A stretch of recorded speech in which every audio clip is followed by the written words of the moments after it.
Nous allons donc passer à ce panel et inviter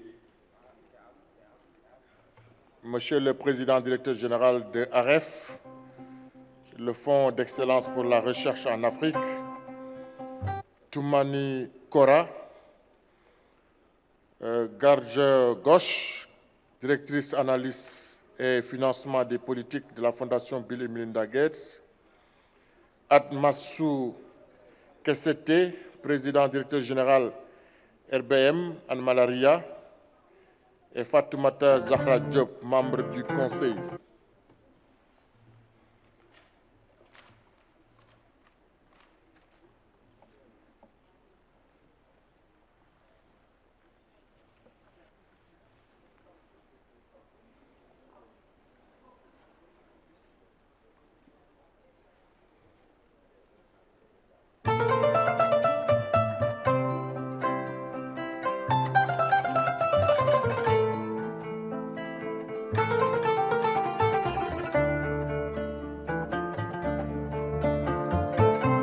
Madame la représentante de l'OMS au Sénégal aussi est invitée à se joindre à nous.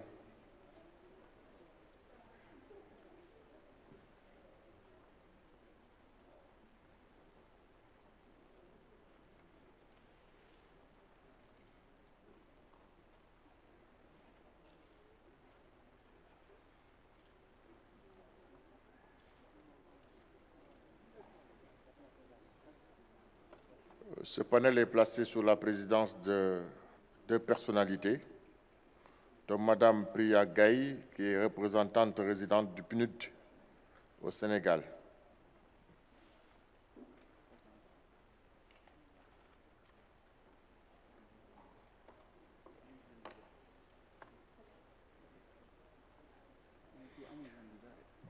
Alors, Madame la Présidente, vous pouvez y aller. Déjà, c'est bon.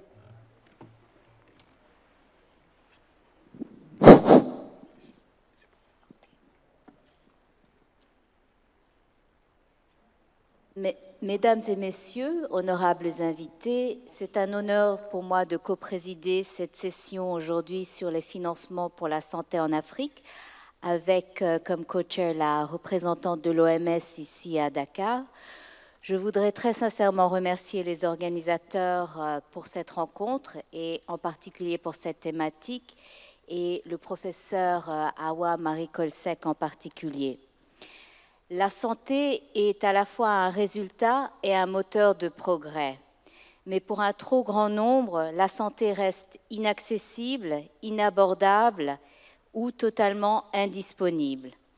Les dépenses personnelles en matière de santé restent élevées, faisant tomber chaque année environ 100 millions de personnes sous le seuil de la pauvreté. La question donc du financement de la santé est plus que critique.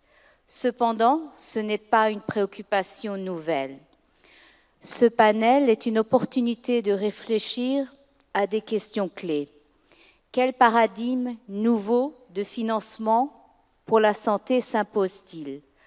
Comment accroître le financement public en améliorant la gouvernance du secteur et les gains d'efficience? Comment lutter contre l'inefficacité des systèmes de santé où en moyenne entre 20 à 40% de toutes les ressources de santé sont gaspillées? Et quels sont aujourd'hui les financements nouveaux pour la santé? On a entendu parler tout à l'heure de taxation. Beaucoup de questions auxquelles ce panel illustre va se pencher. Je vais d'abord passer la parole à Madame Zahra Diop, membre conseil d'administration du IFFIM au Sénégal. Madame Diop.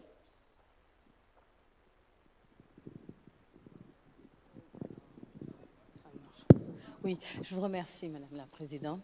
Je précise tout d'abord que c'est IFIM, pas Sénégal, mais IFIM tout court.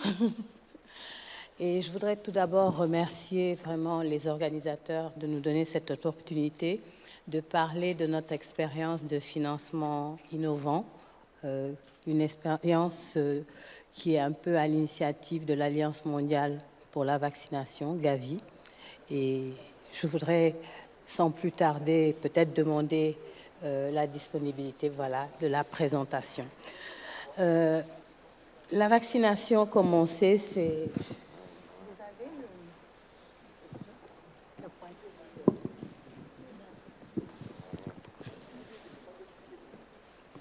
pour faire défiler les slides.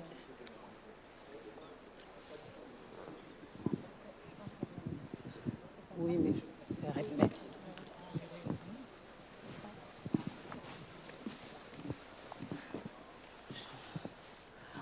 Je l'avais vu tout à l'heure, je sais pas. Voilà. Merci. Donc, la vaccination, c'est un défi mondial parce qu'on sait que chaque année, il naît environ 132 millions d'enfants et que parmi eux, il n'y aura que 20 millions qui seront correctement vaccinés. Et donc, ça veut dire qu'environ 1,7 million de personnes mourront de maladies qui sont évitables s'ils avaient été vaccinés. L'autre problème aussi que l'on rencontre, c'est que très souvent, il y a des vaccins qui sont disponibles, mais qui mettent un temps très long à pouvoir être accessibles dans les pays à faible revenu, parce que c'est trop cher, parce que ce n'est pas accessible. Donc, en 2000, l'Alliance mondiale pour la vaccination, Gavi, a été créée pour essayer d'attaquer ces faiblesses et relever ce défi lié à la vaccination. Gavi, c'est un partenariat public-privé qui est dédié donc à la santé mondiale et qui regroupe des fabricants, des agences de développement, des donateurs et des pays en développement. Il y a des institutions financières, privées, publiques. C'est donc un partenariat public-privé qui est important et qui a été créé pour lutter contre la stagnation et la baisse des taux de vaccination dans le monde.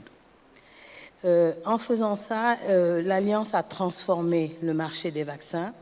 Elle a contribué à augmenter le nombre de fournisseurs, à faire abaisser les prix et à donc assurer un approvisionnement plus durable dans les pays plus pauvres. Dans le cadre de cette évolution, Gavi a eu à faire face à un certain nombre de difficultés liées à l'insuffisance des ressources disponibles. Et c'est pour ça un peu que IFIM, qui est International Finance Facility for Immunization, a été créé en 2006 pour pouvoir soutenir Gavi dans sa quête et dans sa mobilisation de ressources appropriées pour les financements des programmes de vaccination. Aujourd'hui, IFIM a été créée en 2006 et elle a fourni environ 20% du financement de Gavi. Ce qui fait que ça a permis vraiment de faciliter la baisse des prix au niveau mondial. Alors,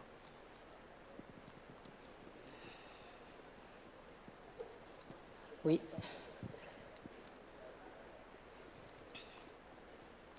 Ça a permis de faciliter donc la baisse des prix des vaccins et surtout de sécuriser l'approvisionnement. Et ça, IFIM y a contribué de manière assez substantielle parce que tout simplement, les donateurs qui participent au financement de Gavi n'ont pas toujours les ressources immédiates pour apporter tous les besoins qui sont nécessaires. Alors, ce que IFIM a fait, c'est de permettre de rendre disponible de l'argent qui aurait peut-être été perçu dans 20 ans, de le rendre immédiatement disponible pour financer des programmes de vaccination. Donc, Gavi et IFIM ont travaillé ensemble pour les pays. Ils ont réussi à accélérer la vaccination. Alors, j'ai un problème.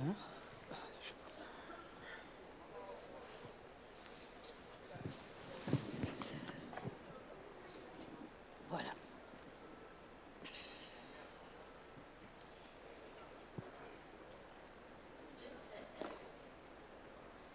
Donc ça, c'est aussi un peu le problème de la technique. Voilà, je vais revenir en arrière sur les slides. Est-ce qu'il y a quelqu'un qui bouge en même temps que moi? parce que j'ai l'impression que je ne suis pas maître de...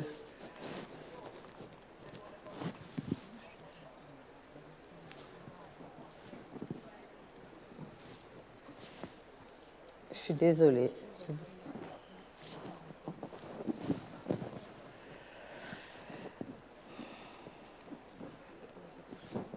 C'est pour la diapo précédente que je voudrais... Ouais, parce que... Excusez-moi vraiment, je suis désolée de vous faire perdre votre temps, mais je vais peut-être exprimer plus rapidement. Est-ce qu'il y a quelqu'un qui fait bouger? Parce qu'apparemment, le moniteur ne marche pas.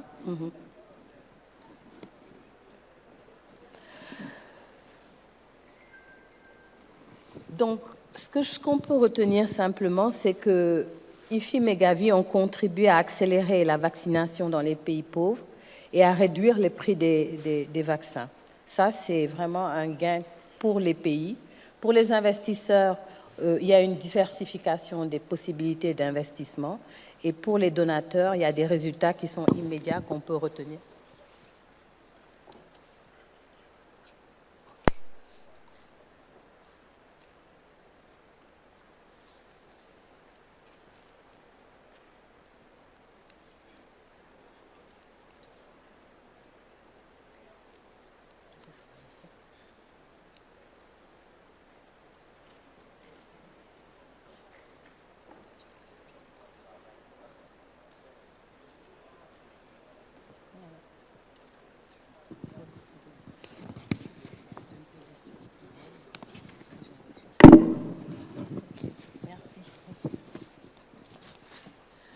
Alors, je vais peut-être, pour ne pas faire perdre trop de temps à l'auditoire, parler directement de ce que IFIM fait. En fait, ce qui se passe, c'est que nous avons 10 donateurs au niveau d'IFIM qui se sont engagés à apporter des ressources sur une durée qui va jusqu'à 20 ans. Et ce que nous avons fait au niveau d'IFIM, c'est d'émettre des titres qui viennent en appui à ces engagements de dons de la part des grands donateurs. Et ces titres-là sont placés sur les marchés financiers et permettent d'avoir immédiatement des liquidités pour financer les besoins de la vaccination. Et donc ce mécanisme est assez structurant parce que ça permet donc d'avoir assez de ressources pour financer les besoins immédiats. Ça permet d'avoir une plus grande prédictibilité pour les institutions qui fabriquent les vaccins et donc ça a un impact sur le coût de la vaccination puisque eux, ils savent qu'ils seront en mesure de produire un nombre X de vaccins dont ils ont la garantie que ça va être acquis. Et ensuite, ça permet vraiment de faire face à des besoins qui sont importants dans l'immédiat. Donc, à partir de ce schéma-là, IFIM a réussi à lever plus de 6 milliards de dollars sur les marchés financiers internationaux. IFIM, donc, émet ses obligations sociales, qui sont des obligations qui ont un objectif unique, c'est de financer la vaccination. Et vous avez sur le schéma-là les engagements à long terme des 10 pays donateurs qui sont en vert, et vous avez les obligations qui ont été périodiquement émises par IFIM sur les marchés financiers qui sont en bleu. Donc, lorsque les obligations sont émises sur les marchés, les remboursements sont assurés par les promesses de dons qui ont été faites par les donateurs à des échéances plus lointaines. Et ce qui rend possible ce schéma-là, c'est que en fait, les engagements des donateurs sont des engagements juridiquement contraignants. Ils sont votés par leur Parlement et ils ont obligation donc de respecter ces engagements. Ce qui est très intéressant, c'est que ces obligations aussi bénéficient de la cotation des pays donateurs qui sont la Grande-Bretagne et la France pour l'essentiel, mais il y a 10 pays donateurs. Mais c'est la signature de ces 2 pays qui, en fait, permet de sécuriser les émissions de bons sur le marché. L'autre élément aussi, c'est que IFIM fonctionne avec le moins de frais de fonctionnement possibles. Il s'appuie sur le secrétariat de Gavi pour son fonctionnement. Sa trésorerie est gérée par la Banque mondiale et il ne fait que gérer en tout cas les décisions de décaissement sur la base des demandes que Gavi lui fait. Après donc avoir apprécié le programme d'investissement de Gavi, le conseil d'administration d'IFIM valide donc les propositions et met à la disposition de Gavi ces fonds-là qui sont disponibles directement au profit des pays. Les partenaires d'IFIM, donc, comme je le disais tout de suite, ce sont les donateurs qui s'engagent sur le long terme. C'est Gavi, bien sûr, parce que IFIM essentiellement finance les activités de Gavi, et c'est la Banque mondiale, puisqu'elle joue le rôle de trésorier pour gérer la trésorerie d'IFIM. Peut-être très rapidement parler des donateurs d'IFIM. Ils sont au nombre de 10. Le Royaume-Uni, la France, l'Italie, l'Australie, la Norvège, l'Espagne, les Pays-Bas, la Suède, l'Afrique du Sud et plus récemment, nous avons eu le Brésil qui est devenu un donateur aussi d'IFIM. Et ça, c'est des engagements substantiels qui ont permis, par exemple, si on prend le cas de vaccins comme le pentavalent, qui a permis que 90% de ce programme de Gavi soit financé sur financement IFIM. Je voudrais simplement terminer peut-être pour dire que le volume annuel des financements dépend des besoins qui ont été exprimés par Gavi et la capacité des marchés financiers à absorber les obligations qui sont émises sur les marchés. Et ce que l'on arrive à dire, c'est qu'on a là une application vraiment de la finance à un objet tout à fait social. Vous avez les marchés où on dit maintenant quand les marchés financiers sont en mesure de sauver des vies à travers les programmes de financement.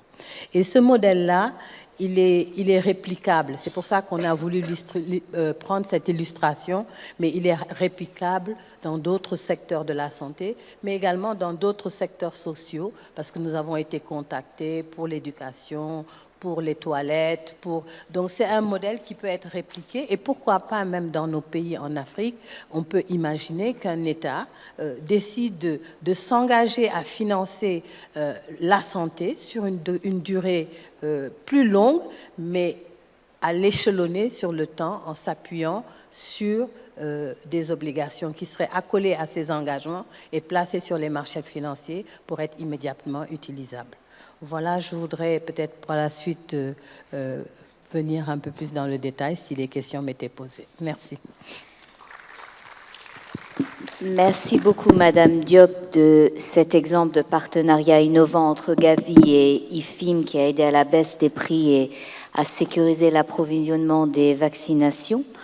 On va maintenant passer à droite et passer la parole à Madame Gargi Ghosh, qui est la directrice analyse et financement des politiques à la Fondation Bill et Melinda Gates. Merci. Ça marche? Ça va? Oui, OK. Je vous remercie tout d'abord, Madame la Ministre, ça ne marche pas? Oui, de m'avoir invitée et je veux commencer par dire que le progrès est possible. In fact, progress is happening now. If we look at health outcomes in the region, under 5, even maternal mortality, we're seeing great progress. But of course, the role of meetings like this with such a strong group is really to focus on the work we have yet to do. And there is lots of that as well. In my lens, which is financing, we talk about numbers like $60 billion in a funding gap to achieve the health and nutrition SDGs on the continent. But those numbers are almost too big to be motivated by. So I think of them in terms of what we need to accomplish. And at the Foundation, we think of them in sort of two groups. One, a set of things we need to do together at the country level around primary healthcare systems, around logistics and service delivery, around data. And then a set of things we need to accomplish at the global level, global public goods, especially new tools and surveillance. And I think about financing those things a little bit differently. So to start at the country level, you know, we talk a lot about ODA, concessional finance, grant money, and that, of course, we believe is a very special, catalytic, precious source of finance. But we also know that for the country work, it's really about domestic resources. That's where we need to focus.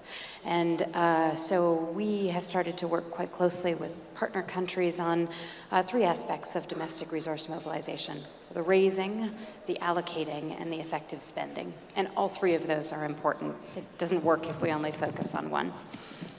So on the raising of revenue, in many cases, we need to go from 11, 12, 15% of tax to GDP to 20 and above. And that is through tax, through non-tax revenue. But it really takes that movement to unlock more resources for health. But not automatically. We need to work as well on allocation. The average in sub-Saharan Africa now is about 7% of government spending goes to health. And I know public finance people don't like earmarks, but that by any measure is a long way from the 15% we talked about in Abuja. But much of that allocation has to do with a perception that funding isn't spent well, and we have to confront that as well. Utilization is a real challenge, targeted problem solving, pro-poor spending, and the data to prove the link between spending and outcomes is all part of the solution. We work in sub-Saharan Africa with partners like CABRI, the Collaborative African Budget Reform Initiative, which is really a peer support mechanism that was born in the South African Treasury, and today it mobilizes former senior budget officials to work with sitting senior budget officials on specific aspects of the raising, allocating, or efficient spending problems, and we're really seeing results from that approach. We also work at the ministerial level. We support a program at the Harvard School of Public Health, which has a long-standing engagement with ministers of health to work on the planning and the administrative aspects of managing a health portfolio. More recently, we've added a program for ministers of finance to come and spend a week learning and thinking about financing health. So please bring us your finance ministers. So that's at the country level. At the global level, you know, this is where we're very focused on research and development for new tools. The foundation spends about $1 billion a year on what we think of as global public goods in the R&D space. But even there's a significant funding gap, a couple of $2 billion a year, and on top of that, we need better disease surveillance, better pandemic response. So that's a list of needs and challenges. Where am I optimistic? Where do I see some opportunity? One thing that I'm excited about now is the resurgence of discussion about human capital. The World Bank, at its annual meetings in Bali a month or so ago, launched a human capital index. And that's part of a broader project to start working with countries on planning for health and education progress. What excites me about that is that we are talking about health and education not as just spending ministries, but as investment ministries, because we know the connection between health and wages, productivity. And so taking that economic angle, I think, opens up a new approach to financing what we're all trying to do. Senegal is an early adopter country of the Human Capital Project. I hope others will join, because that creates an opportunity to bring funders and ministries together to start developing plans for progress in health and education. So I think I would close just by saying, in the spirit of the forum and the prize that that is hosting us today, that, you know, for me, the most exciting thing about working at the Gates Foundation is actually not working with other economists. It's working with the scientists who allow me to see what's possible and what's coming in new technologies, new diagnostics for malaria, for TB, for childhood illness, and And that motivates me to realize that, you know, it will be our obligation to figure out how to solve the finance and policy challenges to make sure those reach the people who need them most. Thank you.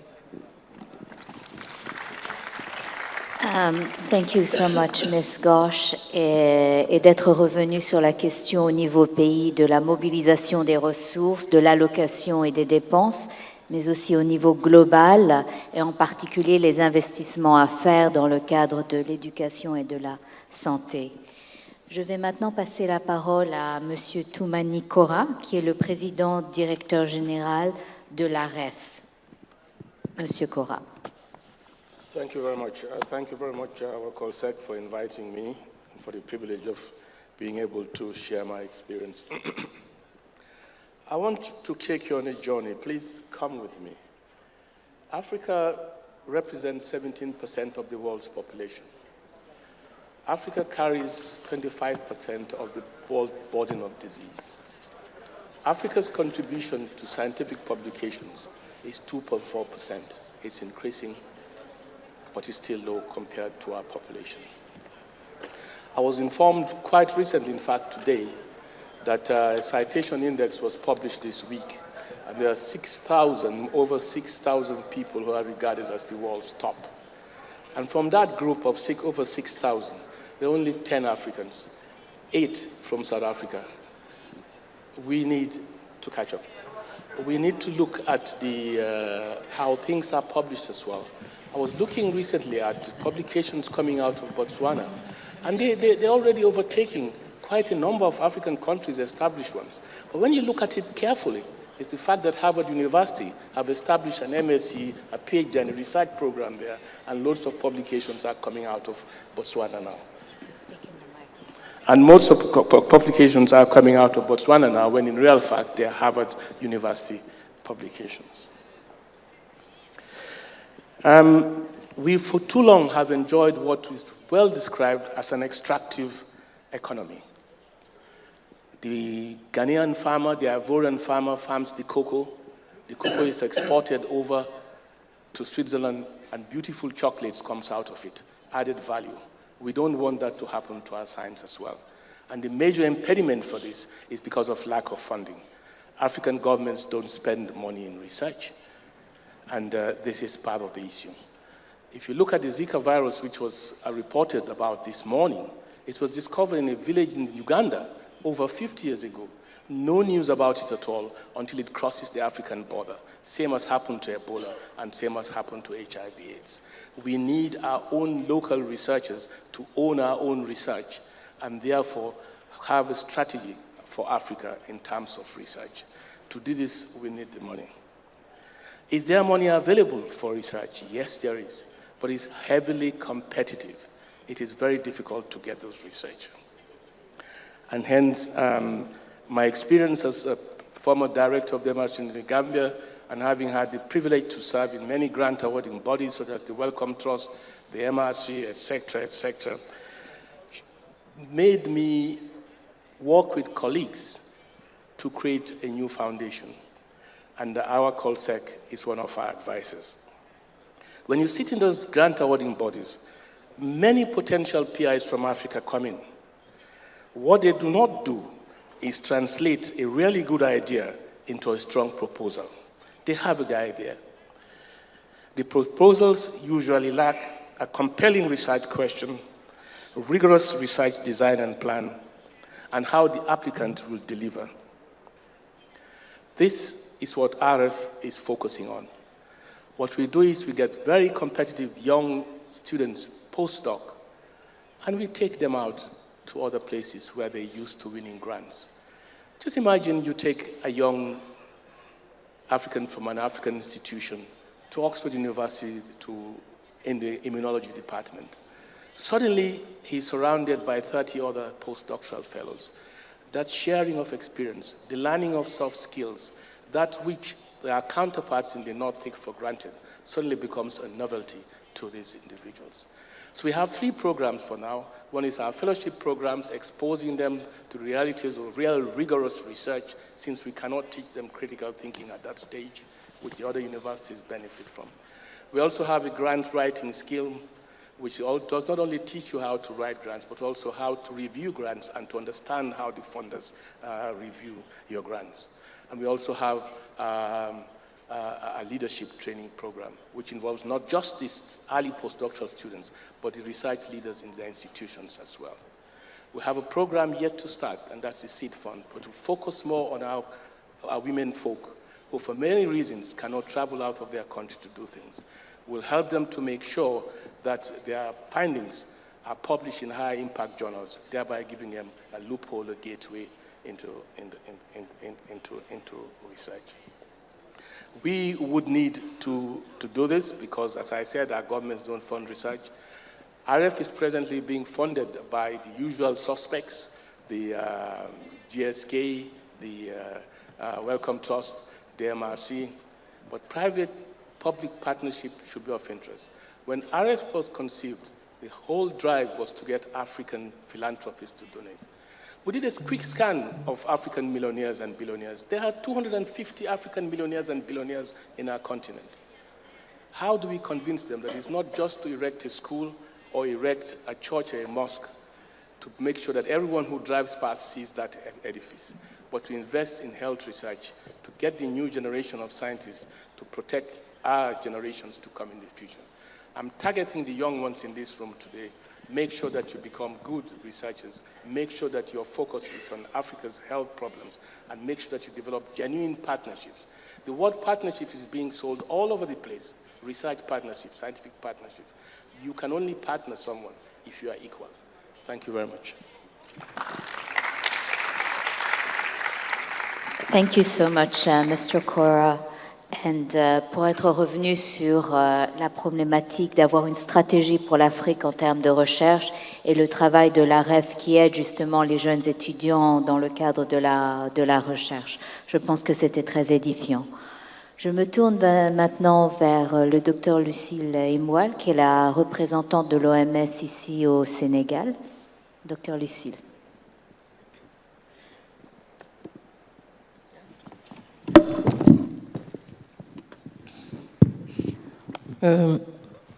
Merci Madame la coordonnatrice. Je voudrais remercier les organisateurs pour m'avoir associé une seconde fois à un panel sur le financement de la santé. Hier, nous avons eu un premier panel qui nous a permis de voir que le financement de la santé est un problème d'actualité. En effet, depuis 2 décennies, on a commencé à parler du financement de la santé et cette thématique a été renforcée avec l'avènement de la couverture sanitaire universelle. Ce que nous savons, c'est que nos pays sont très dépendants des financements extérieurs et ces financements extérieurs commencent à se tarir et il faut trouver d'autres financements de la santé. Mais en même temps, nos pays se veulent émergents. Et l'idée de couverture sanitaire universelle, de ne laisser personne de côté, est en train de faire son chemin.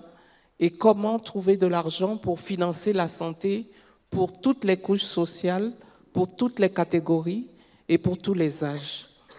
Alors, nous avons hier discuté en détail également de la qualité ou de l'efficience de la dépense pour la santé. Le problème du gaspillage qu'a évoqué tout à l'heure la coordonnatrice a été évoqué. Et si on gère correctement les ressources qui sont mises à la disposition de la santé, c'est un moyen de financer la santé et de faire des économies.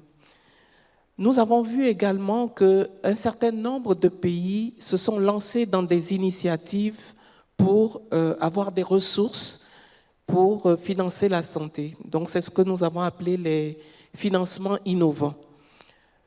Lorsqu'on prend l'exemple du Ghana, par exemple, il y a eu une réforme au niveau de l'assurance santé.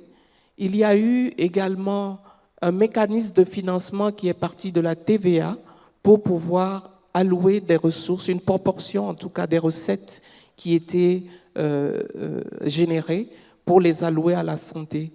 Quand nous prenons l'exemple de l'Afrique du Sud, il y a une taxe qui est introduite sur les produits nocifs à la santé, tels que le sucre.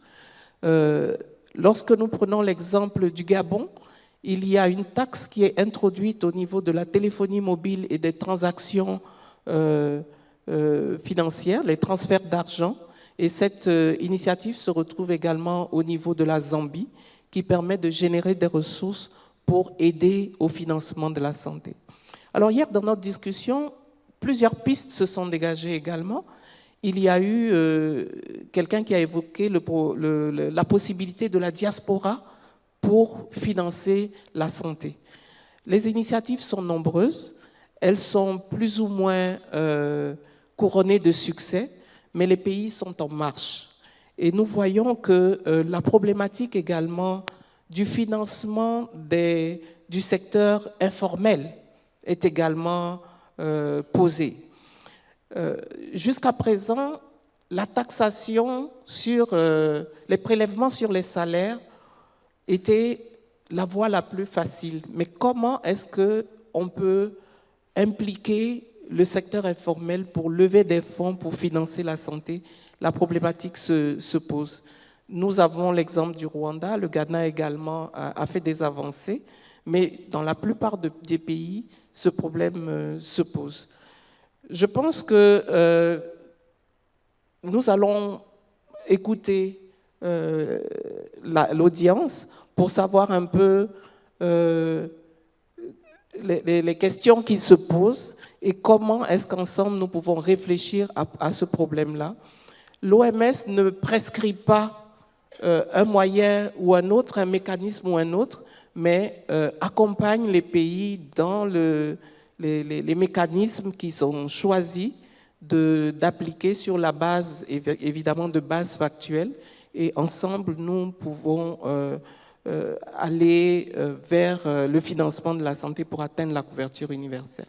Donc, nous allons écouter les questions qui vont, ou les réflexions, c'est plutôt des réflexions qui vont surgir et on va discuter ensemble. Merci. Merci beaucoup, Madame la représentante, d'être revenue sur des questions aussi importantes que le financement extérieur, l'efficience des dépenses et les financements innovants. Et je remercie le panel qui a été très concis dans ses interventions, ce qui va nous laisser plus de temps pour les questions, les suggestions et les idées novatrices sur la question des financements. Donc la parole est aux collègues.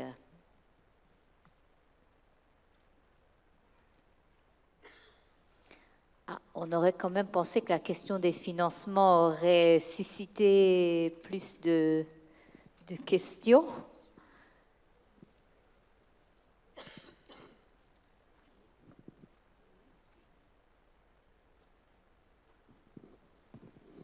Okay, monsieur, s'il vous plaît. Okay. Bonsoir à tous. C'est Kamara Sedwa Chérif, étudiant en pharmacie à l'université de Conakry. Le problème de financement est une question qui m'intéresse particulièrement parce que, étant membre d'une association sous-régionale qu'est la FESPAO, chaque année, nous menons des études à travers les différents pays membres. L'année passée particulièrement, nous avons mené une étude en Guinée sur une plante qui nous a révélé des propriétés anti-hypertensives. Le monsieur le disait tout à l'heure que l'Afrique publie peu. On publie peu, à mon avis, parce qu'on manque de financement, surtout au niveau des jeunes étudiants que nous sommes, avec l'engagement qu'il y a. Mais souvent, dans les laboratoires que nous avons dans les universités, parfois on manque de réactifs qui nous permettent de pousser, d'aller plus loin. J'ai même un ami au Togo l'année passée qui a eu des difficultés à faire la spectrophotométrie de masse. Il a été obligé d'aller jusqu'au Ghana pour pouvoir le réaliser afin de continuer ses recherches. Donc, c'est de voir quel système vous pouvez mettre en place à travers les politiques, mais aussi les institutions, pour pouvoir assister ces jeunes étudiants qui se lancent surtout au niveau de la pharmacopée, parce que moi, je me dis que c'est l'espoir. C'est à partir de là qu'on peut vraiment développer des médicaments qui peuvent être à des coûts raisonnables pour des populations majoritairement pauvres, mais aussi valoriser les plantes traditionnelles africaines. Merci. Merci beaucoup. Peut-être on va prendre quelques questions et ensuite revenir au panel. Je vois monsieur juste devant ici, et puis après un autre collègue sur le côté. Bonsoir tout le monde. Moi, c'est Vigan Jean-Paul. Je viens de la faculté des sciences de santé de Cotonou, du Bénin. Ma question s'adresse surtout à Madame Fatimatou Diop. Par rapport à l'IFIM, je voudrais savoir quelles sont les conditions que doivent remplir un pays en voie de développement pour pouvoir bénéficier de son financement, et aussi est-ce qu'on pourrait avoir des exemples de vaccinations qui ont été financées par l'aide d'IFIM dans quelques pays d'ici, mis à part le Sénégal, bien sûr. Merci beaucoup. Il y avait voilà, le collègue de l'OMS. Merci beaucoup, Madame la coordonnatrice résidente. Oui, depuis hier, on a beaucoup entendu parler de financement innovant et en particulier l'usage de la taxation. Mais nous savons que dans certains pays, généralement en dehors du continent, et dans certains pays sur le continent africain, ça a marché.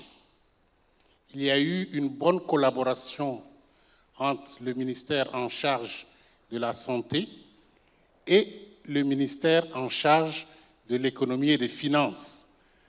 Parce que quand ces taxes sont appliquées, l'argent ne revient pas automatiquement au ministère de la Santé. Il va au ministère des Finances et c'est au ministère des Finances de rétribuer une partie au ministère de la Santé, ce qui est une gageure. Généralement, ça pose beaucoup de problèmes. Je voudrais savoir, de l'expérience des panélistes, quelles sont les voies et moyens pour faire profiter le département en charge de la santé de la plus grande partie de ces taxes qui sont appliquées et recouvrées. Merci beaucoup. D'autres interventions? Je vois Madame. Thank you very much. My name is Omoni Yaboladi. I'm from Nigeria, University of Ibadan.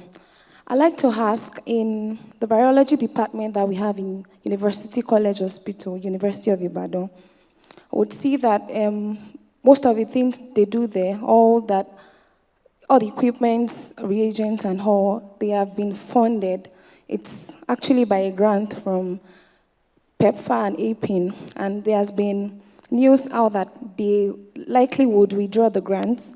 I'd like to ask, as my fellow has asked, are there requirements for countries to actually get grants from all these organizations?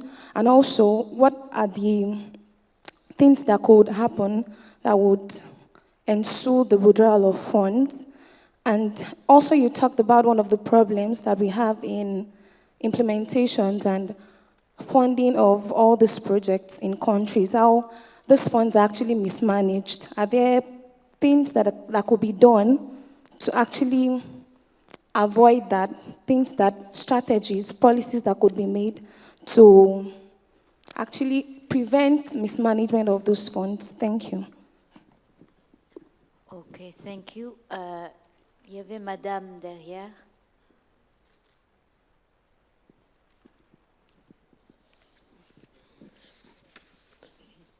Merci beaucoup.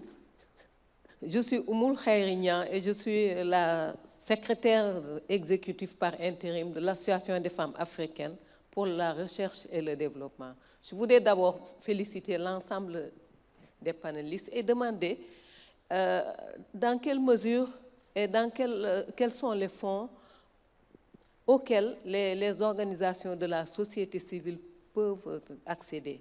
Parce que dans ce contexte de crise, les fonds sont rares, et notamment pour la recherche, les publications, etc.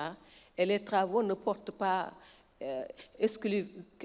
exclusivement sur les questions de santé, mais donc avec une approche pluridisciplinaire et dans une perspective de genre, donc de prise en compte des questions d'équité et d'égalité entre les hommes et les femmes et les différents acteurs. Merci beaucoup. Ok, merci. Je crois qu'il y avait une question ici devant, monsieur.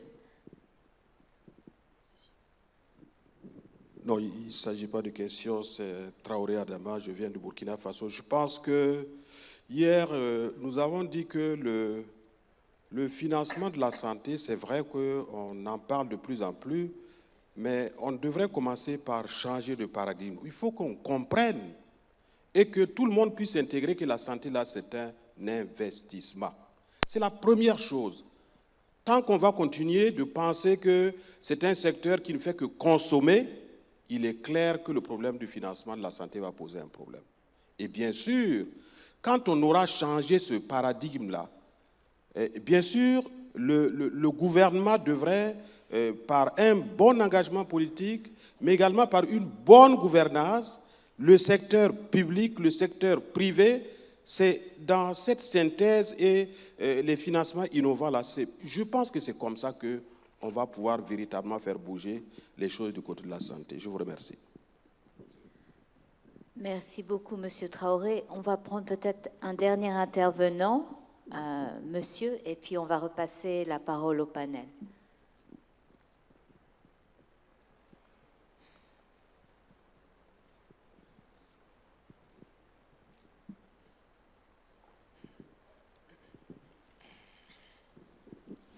Bonsoir à tous. Je me nomme Simagan Lansne, étudiant en pharmacie de Conakry, la Guinée. Et ma question s'adresse à monsieur le représentant de l'Afrique du Sud, qui, dans son allocution, disait qu'il ne s'agit pas de construire les églises ni les écoles, mais il s'agit de s'investir dans la richesse et dans la santé. Et j'aimerais que vous nous avanciez vraiment des stratégies permettant à ces hommes riches africains pour qu'ils puissent vraiment s'investir dans la richesse, et parce que nous avons l'impression que la richesse, c'est un domaine qui ne rapporte pas grand-chose. Je vous remercie. Merci beaucoup. Donc, on va repasser la parole au panel et on va reprendre le même ordre qu'au début. Donc, Madame Diop. Je vous remercie. Essentiellement, la question qui était posée, c'était de savoir quelles étaient les conditions à remplir pour bénéficier des financements du film. Je vais peut-être un peu mieux préciser le mécanisme. C'est l'Alliance mondiale Gavi qui a un programme d'investissement qui vise à faire accéder aux pays les plus pauvres à la vaccination. Donc, pour être clair, la plupart de nos pays africains bénéficient du financement de Gavi pour la vaccination. Aujourd'hui, quand on parle par exemple d'un pays comme le Sénégal, pour le programme élargi de vaccination, il est financé à près de 80% par Gavi.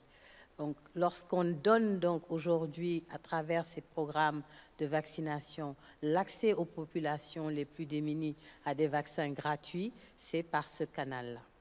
Donc, la plupart de nos pays, je peux les lister, mais je sais que si on prend par exemple l'introduction du pentavalent, 73 pays ont introduit ce vaccin et ça a permis la couverture de tous nos pays africains, de pays asiatiques, arabes. C'est les pays les plus pauvres parce que Gavi intervient dans les pays qui ont un niveau de PIB qui est faible. Et à partir de cela, IFIM, ce qu'ils a permis de faire vraiment, c'est de rendre ce qu'ils appellent front-loading en anglais, c'est de rendre disponibles des ressources qui n'auraient pas pu être accessibles immédiatement, de les rendre disponibles pour financer ces programmes. Donc, typiquement, dans tous nos pays africains pauvres, de niveau faible, votre pays, le Sénégal, la Côte d'Ivoire, le Cameroun, le Tchad, bon, enfin, vraiment, la plupart de nos pays bénéficient de ces financements. Voilà. Merci beaucoup. On va Gargi, would you like to add anything? Yeah, sure. I very much agree with Mr. Traoré and the colleague in the front. Certainly our strongest partnerships with countries are when the Minister of Health and Minister of Finance are working together on health as an investment in people and productivity. But as my colleague to the left said, the partnership needs to be equal, and so we find the case for more money allocated to health is really about having a strong plan, but also being serious about the efficiency of spending through the ministry. And so that means taking budget utilization very seriously.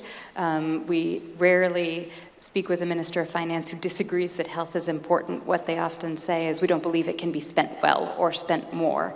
And so that's what we need to solve. And so budget utilization, procurement, salaries, showing the link between more money and better outcomes is what we're most focused on. Thanks.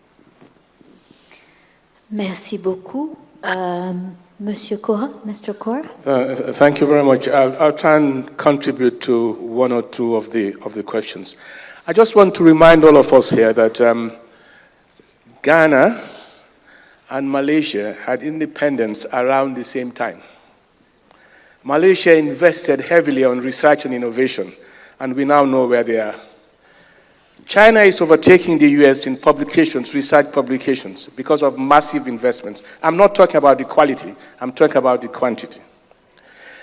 If you look at our universities in Africa, 2 years ago they were ranked the top 10. Again, 8 from South Africa, 2 from Egypt. The reason behind this is because our governments don't fund our universities.